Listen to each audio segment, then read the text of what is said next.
नई कहानी देखने के लिए चैनल को सब्सक्राइब करें और बेल आइकन दबाना ना भूलें। कल्याणी देवी के नाम में ही बस कल्याण था। वैसे उसकी फितरत में किसी का भी कल्याण ना करना ही समाया था। साथ ही समाया था लालच। हर चीज में लालच करना कल्याणी देवी की रग रग में था, जिसके चलते वो अपनी बहू सौम्या को किचन में खाना बनाते वक्त एक पल के लिए भी अकेला नहीं छोड़ती थी कि कहीं किसी चीज का ज्यादा इस्तेमाल ना हो जाए। ऐसे ही एक दिन जब सौम्या रसोई में दाल बना रही थी, तभी वहाँ कल्याणी आकर उससे कहती है, अरे बहू, तुझे पता है बगल वाली विमला ने आज पनीर की सब्जी बनाई है, जा तो जरा एक कटोरी लेकर आ। माँ जी, ऐसे अच्छा लगता है क्या किसी के घर से सब्जी मांगना? अरे आपको खाने का इतना ही मन है पनीर तो ला कर दे दो, मैं बना दूंगी। पागल है क्या? पता है तुझे पनीर कितना महंगा है, और जब मांग के मिल जाएगा तो बनाने की क्या जरूरत है? तू चुपचाप एक कटोरी में दाल ले जा, वो अपने आप उसमें पनीर डालकर दे देगी। उसकी आदत नहीं है खाली कटोरी भेजने की। कल्याणी देवी का लालच बेचारी उसकी बहू को भारी पड़ता था। अब सास ने कहा तो सौम्या भी एक कटोरी में दाल डालकर अपनी पड़ोसन विमला के घर जाती है और वहाँ जाकर बोलती है, नमस्ते आंटी जी, वो माँ जी ने दाल भिजवाई है। माँ जी कह रही थी आपको दाल पसंद है इसलिए। अच्छा, अरे पर बेटा इसकी क्या जरूरत थी? कोई नहीं, ले आई है तो दे दे। कोमल बहू, जरा सौम्या से ये दाल की कटोरी लेकर इसको खाली करके दे दे। विमला की बहू कोमल दाल की कटोरी लेकर उसको वापस से खाली कटोरी दे देती है, जिस पर सौम्या जाते हुए अपने मन में कहती है, इन्होंने तो खाली कटोरी दे दी। अब अगर माँ जी को ये पता चला तो वो मुझे दोबारा भेज देंगी वापस दाल लेने। क्या करूँ? सौम्या असमंजस में थी। तभी विमला खुद उसे आवाज देकर रोकते हुए कहती है, सौम्या बहू रुक एक मिनट। कोमल बहू इस कटोरी को खाली नहीं देते। जा, तूने जो सब्जी बनाई है वो इसमें डाल के इसको दे दे। कोमल सौम्या से कटोरी लेकर उसमें अपनी बनाई पनीर की सब्जी डालकर देती है, जिसके बाद सौम्या खुशी से वहाँ से चली जाती है। जिस पर विमला अपने मन में कहती है, ये कल्याणी अपने लालच में अपनी बहू का इस्तेमाल करते थकती नहीं है। बेचारी अपनी सास की वजह से शर्मिंदा होती रहती है।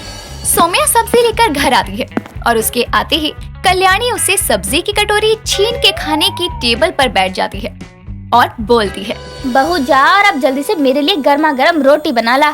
सौम्या कल्याणी को रोटी बना कर देती है और कल्याणी अकेले ही सारी सब्जी कटक जाती है। लेकिन कल्याणी के लालच का सिलसिला इतना ही नहीं था।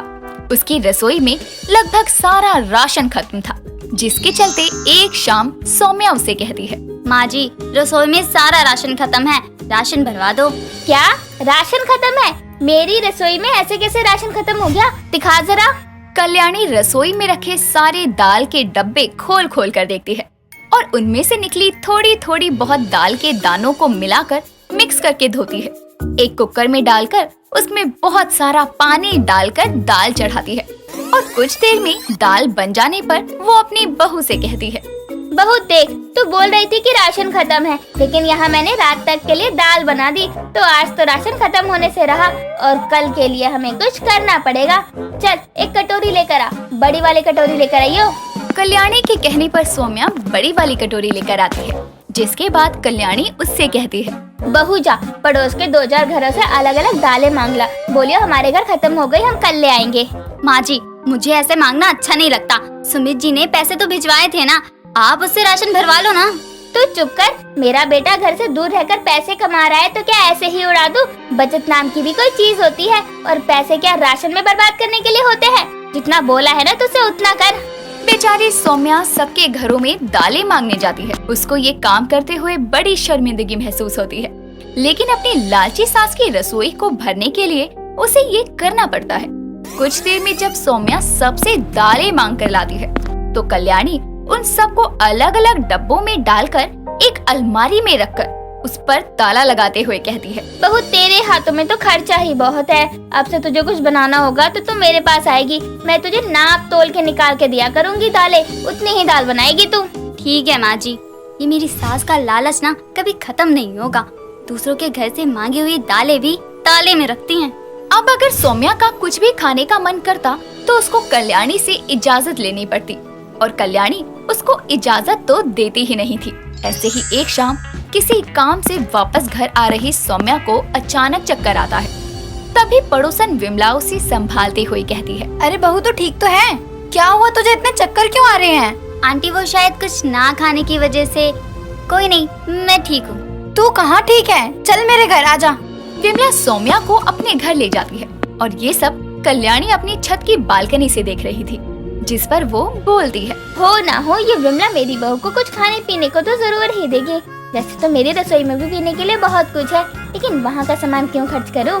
इतना बोलकर कल्याणी भी विमला के घर चल देती है और वहाँ जैसे ही विमला सौम्या को जूस पीने के लिए देती है, तभी कल्याणी वहाँ आकर कहती है, बहू तो यहाँ है, ठीक तो है। कमला बता रही थी तुझे चक्कर आ रहे हैं।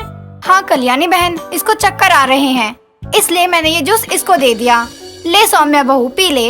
लाइए मुझे दीजिए, मैं पिलाऊं। ले बहू, अरे पी ले, मन नहीं है क्या? चल कोई नहीं। कल्याणी सिर्फ नाटक करते हुए जूस का ग्लास सौम्या के होठों तक लगाती है, जिसके बाद उसके ना पीने का बहाना करके वो खुद सारा जूस पी जाती है और जूस पीते ही वो सौम्या को पकड़कर अपने साथ ले जाते हुए कहती है, चल बहू, मैं तेरे लिए खिचड़ी बना देती हूँ घर जाकर, थक जाती है काम कर कर। ऐसा बोलते हुए कल्याणी सौम्या को घर ले जाती है और विमला ये सब देखकर बोलती है, बेचारी सौम्या कैसी सास के पल्ले पड़ गई, जो इसको कुछ खाने को दे ना दे, लेकिन अपने खाने का इंतजाम कर लेती है। न जाने इसने अपने रसोई में कुछ खाने को रखा भी होगा या नहीं। घर आकर सौम्या को पानी पिलाकर कल्याणी सुला देती है, लेकिन अब हालात और खराब होते जा रहे थे। कल्याणी की रसोई में हर चीज होने के बावजूद वो उस सामान का इस्तेमाल या खर्च नहीं करने देती थी और ऐसे ही बहू को मांगने भेजा करती थी। ऐसे ही एक दोपहर मोहल्ले की दुकान से उधार मांगने गई सौम्या संग वहाँ का दुकानदार भी उसके साथ घर आता है और कल्याणी देवी से कहता है, कल्याणी देवी जी, ये देखिए आपकी बहू आज फिर से उधार मांगने आई।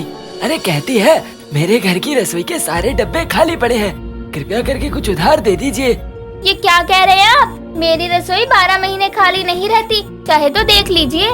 कल्याणी दुकानदार को रसोई में लाकर दिखाती है कि वहाँ सारे डब्बे दाल और राशन से ऊपर तक भरे हैं। खाने पीने की चीजों से रसोई पूरी लबालब है।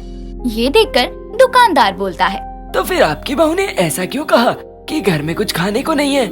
क्या बताऊं भैया, ये मेरी बहू है ना, सब कुछ होते सोते भी मांगने की आदी हो गई है। मतलब अपने घर का राशन इस्तेमाल नहीं करना चाहती, इतनी लालची है। अरे बहू, कितनी बार कहा है, जब घर में सब है तो क्यों मांगती है? ये सब क्या मैं अपनी छाती पर लेकर जाऊंगी? तेरे लिए ही तो है सब कुछ। पर माँ जी मुझे तो। अब तू चुप रह, माफी मांग लूंगी मैं इनसे। भाई साहब, इसको माफ कर दो। ये सारा ड्रामा पूरा मोहल्ला इकट्ठा होकर देखने लगता है। तभी सौम्या का पति सुमित, जो दूसरे शहर काम के सिलसिले में गया था, वो वापस आता है और अपने घर के बाहर ऐसे भीड़ देखकर अंदर जाता है और अपनी माँ से इस भीड़ के होने का कारण पूछता है। कल्याणी उसको सब बताती है, जिस पर सुमित सौम्या से कहता है, सौम्या इतना क्या लालच दिखाना? अरे मैं अपने परिवार से इतनी दूर रहकर किस लिए कमा रहा हूँ? तुम्हारे और माँ के लिए, बावजूद इसके तुमको ये सब करना पड़ रहा है। बेचारी सौम्या कुछ नहीं बोलती और बस रोती रहती है। लेकिन तभी मोहल्ले वालों की भीड़ से विमला निकलकर आकर बताती है, अरे सुमित बेटा, आखिर तुमने भी वो सच मान लिया जो तुमको दिखाया गया। सच ये नहीं है, सच ये है कि सौम्या नहीं बल्कि लालची तुम्हारी माँ है।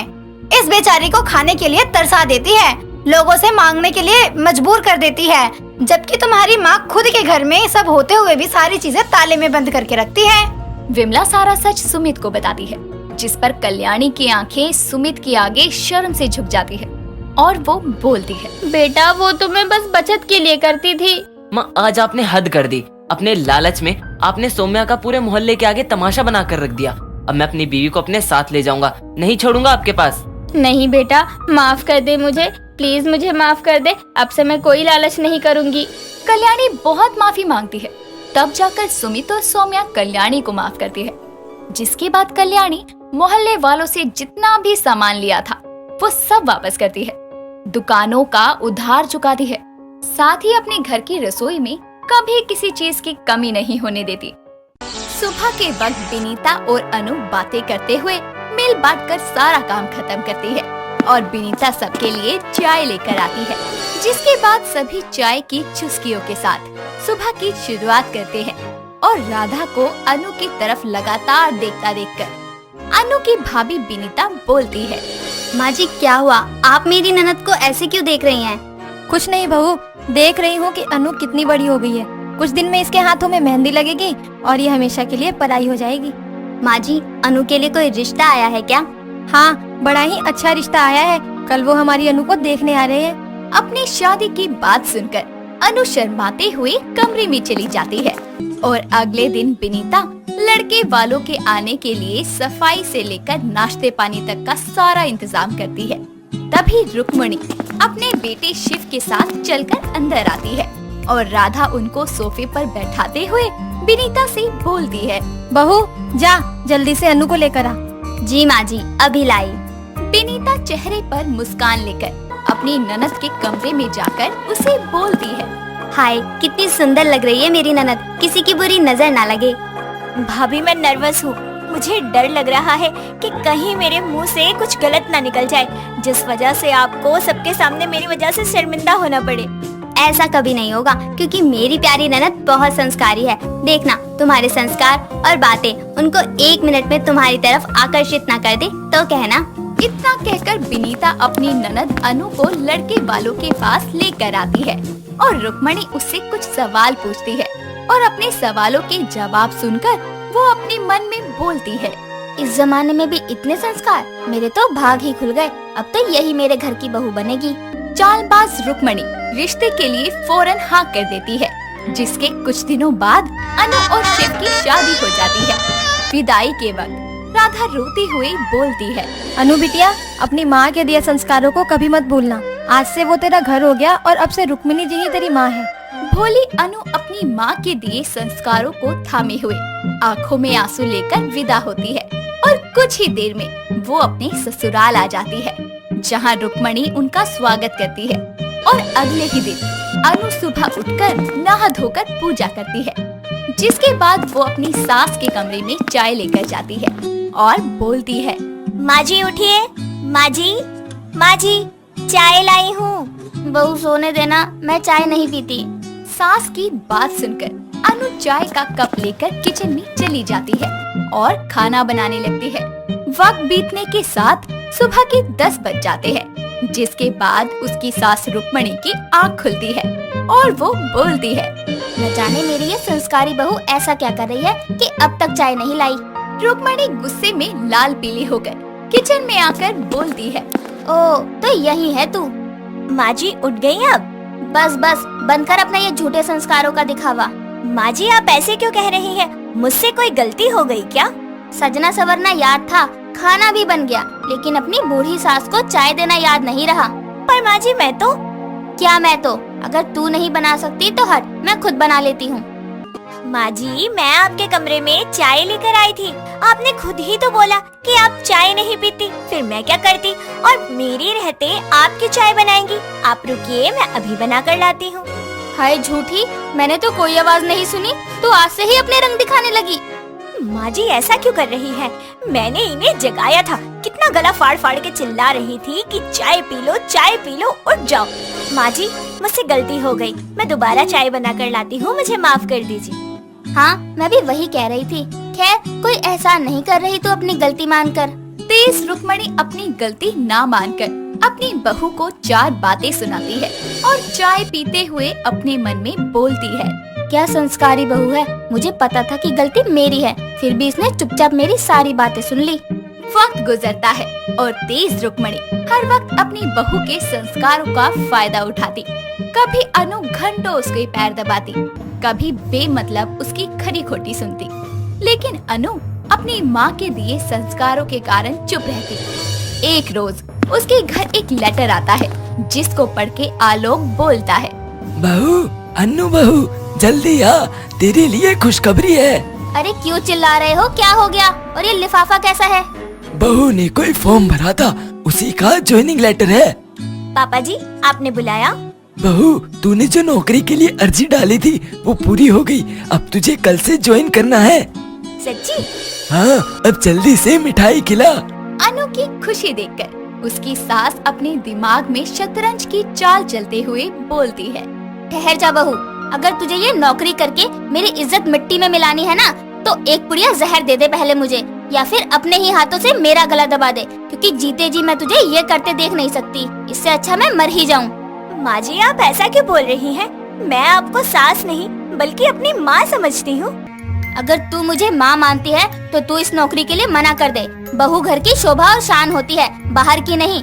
आज तेरी माँ के दिए संस्कारों की परीक्षा है। मैं भी देखती हूँ कि तू मुझे चुनती है या अपनी इस नौकरी को। सास की चाल को ना समझते हुए अनु उसकी चिकनी चुपड़ी बातों में आकर इमोशनल हो जाती है और बोलती है, माँ जी रोइए मत, मैं आपका दिल दुखाकर जॉब ज्वाइन नहीं करूँगी।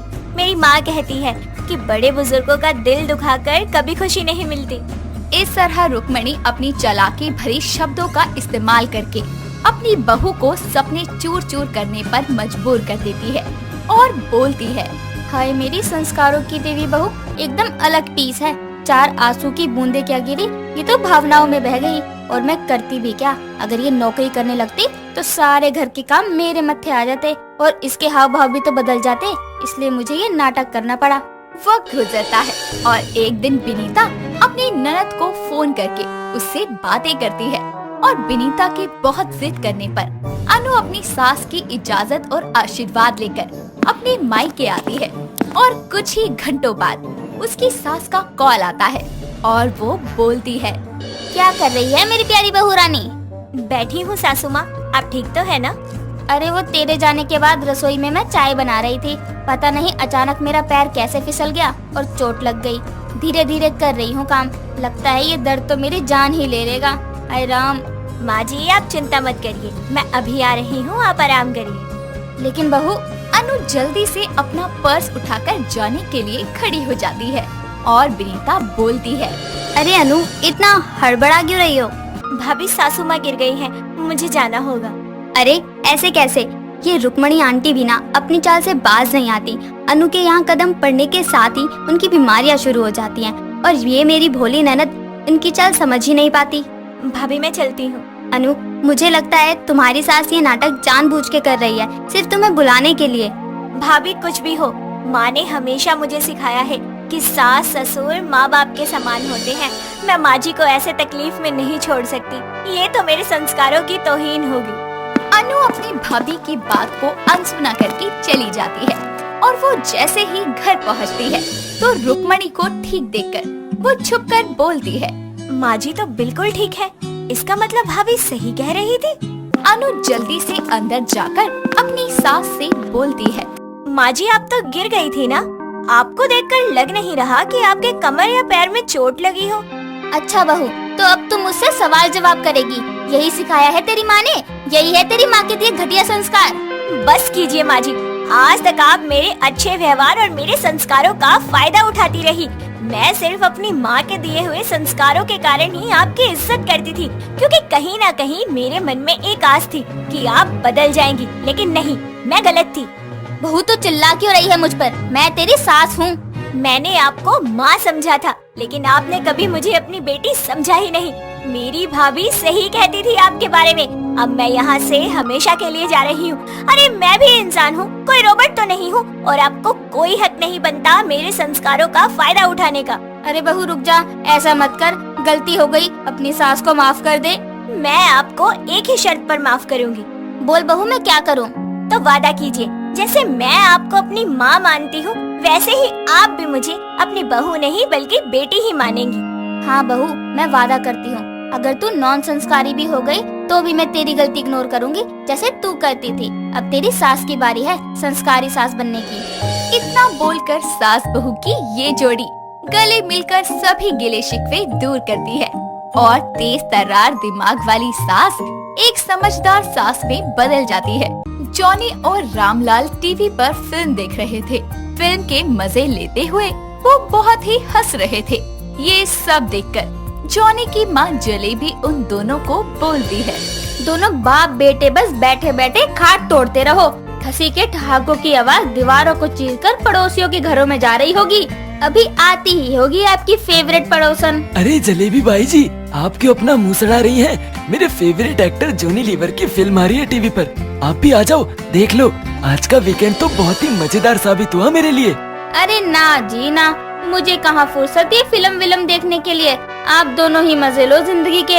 हमें आटा दाल के भाव का हिसाब किताब रखने से ही फुर्सत मिले तब हमारे नसीब में जॉनी लीवर की फिल्म होगी। अरे माँ आओ ना, बहुत मजा आ रहा है। मैं यानी आपका बेटा जॉनी आपको बुला रहा है। एक दिन काम नहीं करोगी तो क्या बिजनेस ढह थोड़ी जाएगा। एक दिन तो हमारे साथ वक्त गुजारिए। अजी तनिक लाज शर्म रह गई है कि नहीं? 25 साल का बेटा है आपका, थोड़ा तो समझा कीजिए। जलेबी की इतनी बात सुनकर जॉनी खांसते हुए कमरे से बाहर चला जाता है। रामलाल जॉनी के जाने के बाद जलेबी से बोलता है, देखा, तुम्हारा बेटा अब समझदार हो गया है, अपने आप ही उठकर चला गया। अब तो आओ एक साथ मूवी देखते हैं। आप कभी नहीं सुधरोगे। जॉनी लीवर का डायलॉग बोलता हूँ, बस दिमाग सुधरने के लिए बिगड़ा था मैं। इतना बोलकर रामलाल और जलेबी टीवी पर जॉनी लीवर की फिल्म देखते हैं।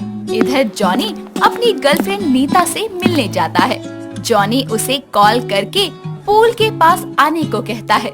थोड़ी देर बाद नीता उसके पास आकर बोलती है, अरे आज तो तुम्हारे फेवरेट जॉनी लीवर की फिल्म आ रही थी। हमारे घर में सभी एक साथ बैठकर देख रहे थे, लेकिन तुम्हारा फोन आने की वजह से मैंने अपनी फिल्म मिस कर दी। अच्छा तो तुम्हारे घर में भी? एक्चुअली मेरे घर में भी पापा और मैं टीवी पर जॉनी भाई साहब की मूवी ही देख रहे थे, लेकिन पापा का मन था कि मम्मी के साथ अकेले देखें, तो मैं उन्हें कुछ देर के लिए अकेले समय दे आया और तुमसे मिलने चला आया। तुम भी कभी कभी अपने माँ पापा पर रहम कर दिया करो। बहुत समझदार हो आप मिस्टर जॉनी जी। आपकी तारीफ में जितना भी कहा जाए कम है। ना स्मार्ट। मैं अपनी फैमिली के साथ बैठी फिल्म देख रही थी। अब इस बंदर जॉनी के साथ मुझे डायलॉग बाजी करनी होगी। अच्छा अब तुम अपने होने वाले पति को ऐसे बोलोगी? अच्छा तुमने जॉनी भाई की आमदनी अठन्नी खर्चा रुपया मूवी देखी है? वो मूवी तो जब भी आ जाए तो हमारे घर में सारे काम धंधे छोड़कर मूवी देखने के लिए जुट जाते हैं। क्या कमाल की एक्टिंग की है उस मूवी में, मजा आ जाता है उस मूवी को देखकर। जितनी बार देखो उतना कम है।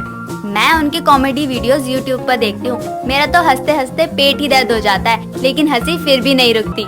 मैं भी उन्हीं की तरह फिल्मों में कॉमेडियन का रोल करना चाहता हूँ। मेरे तो पापा भी बड़े गजब के फैन हैं, इतने ज्यादा कि उन्होंने अपने इकलौते बेटे यानी मेरा नाम जॉनी रखा। मेरी माँ तो मुझे हमेशा से ही जॉनी लीवर की बेटी की तरह टैलेंटेड बनाना चाहती थी। वो भी स्टैंड अप कॉमेडी बहुत अच्छी करती है। दोनों बातों में इतने मगन हो जाते हैं कि उन्हें शाम होने का भी पता नहीं चलता। जॉनी के घर से उसकी माँ का कॉल आता है और कॉल देखते ही वो नीता को बाय बोलकर घर आता है। जलेबी उसे देखकर बोलती है, कहाँ था तू? आपकी बहू से मिलने गया था। कौन है वो कलमुही? माँ अब उसे कलमुही तो मत बोलो। तो क्या बोलूं? तूने कभी मिलवाया? हाँ वो भी यही कहती है कि आंटी से मिलवा दे, मैं ही उसे मना कर देता हूँ। पसंद करते हो एक दूसरे को या बस ऐसे ही? इधर मैं हनीमून की प्लानिंग करके बैठा हूँ और आप पूछ रही हो कि पसंद करता है या नहीं। तू अपने बाप से भी तेज निकला। उसके घर वालों को कल बुला लियो। ठीक है। जॉनी उसके घर वालों को इन्फॉर्म करता है। अगले दिन नीता के मम्मी पापा जॉनी के घर उसे देखने आते हैं। रामलाल और जलेबी उनकी खातिरदारी अच्छे से करते हैं और बातों ही बातों में नीता के पिता निखिल रामलाल से पूछते हुए बोलते हैं, आपके बेटे का नाम जॉनी क्यों रखा? अब मेरा मतलब है जॉनी लीवर जी से आपको कुछ ज्यादा ही लगाव है। मैं और मेरा बेटा जॉनी लीवर के फैन हैं। मेरे बेटे का नाम जॉनी भी मैंने इसलिए रखा था क्योंकि मेरा और जलेबी जी का फेवरेट कॉमेडियन एक्टर जॉनी साहब ही रहे हैं। जॉनी के जन्म के बाद इस घर में सिर्फ खुशियाँ ही खुशियाँ आई हैं, दुख तो कभी रहा ही नहीं। आपस में बातचीत करते हुए नीता के घर वाले जॉनी को पसंद कर लेते हैं और पंडित जी से कुछ दिन बाद शादी का मुहूर्त निकलवा लेते हैं। थोड़े ही दिनों बाद उन दोनों की शादी भी हो जाती है। वो लोग खुशी खुशी साथ रहने लगते हैं। एक सुबह नीता उसे उठाते हुए बोलती है, अरे सुबह के 7 बज चुके हैं, अब तो उठ जाइए।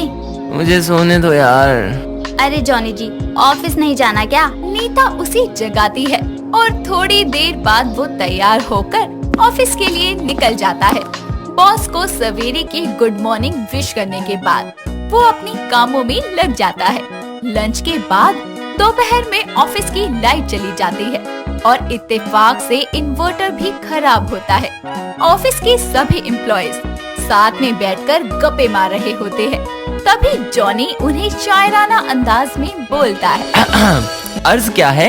इरशाद इरशाद। तेरे दर पर सनम हम 1000 बार आएंगे, तेरे दर पर सनम हम 1000 बार आएंगे, घंटी बजाएंगे और भाग जाएंगे। क्या खूब क्या खूब। मेरा दिल मेरी जान जाने जहाँ ले लेना, मेरा दिल मेरी जान जाने जहाँ ले लेना, आज बहुत महक रही हो, आज बहुत महक रही हो, घर जाकर थोड़ा नहा लेना। ओह माशाअल्लाह माशाअल्लाह, आगे फरमाइए। ये बहुत मजेदार है, ध्यान से सुनिएगा कि अलग किस्म का सुरूर है दुनिया पर छाया, अलग किस्म का सुरूर है दुनिया पर छाया। साला हर कोई यही कह रहा है, मेरे बाबू ने थाना थाया। छा गए जॉनी जी। इतना बोलने पर ऑफिस की लाइट वापस आती है और जॉनी की तारीफ करते हुए बॉस उसे बोलता है, वाह वाह, हमारे ऑफिस के जॉनी लीवर, वाह मजा आ गया। तुम्हारे चुटकुले सच में लाजवाब है। तुम ये सब खुद से लिखते हो? सर मुझे जॉनी लीवर जी बहुत पसंद है, मैं उनका बहुत बड़ा फैन हूँ, इसीलिए मैं उन्हीं की तरह बनने की कोशिश करता हूँ। मेरे मुंह पर उनके डायलॉग्स रटे हुए हैं, मैं उनकी तरह ही लोगों में खुशियाँ बांटना चाहता हूँ। मैं तुम्हारी इस मामले में हेल्प कर सकता हूँ, क्योंकि मेरा एक फ्रेंड बहुत बड़ा मैगजीन पब्लिशर है। मैं तुम्हारे जोक्स और चुटकुले उसकी मैगजीन में छापने की बात करता हूँ। उसकी मैगजीन पूरे वर्ल्ड में फेमस है। मैं तुम्हें जॉनी लीवर जी की तरह तो नहीं बना सकता, लेकिन थोड़ी कोशिश जरूर कर सकता हूँ। और मैं तो ये कहूँगा कि तुम फिल्म डायरेक्टर्स को भी इंटरव्यू वगैरह दो भाई, क्योंकि तुम अपने टैलेंट को और भी निखार सकते हो। Thanks for appreciation sir. कुछ दिन बाद बॉस की मदद से जॉनी के जोक्स और चुटकुले सारी दुनिया के सामने आते हैं। दोस्तों, अगर आपको ये कहानी पसंद आई तो इसे लाइक करें, शेयर करें और कमेंट करके बताएं कि कहानी में आपको सबसे अच्छा क्या लगा।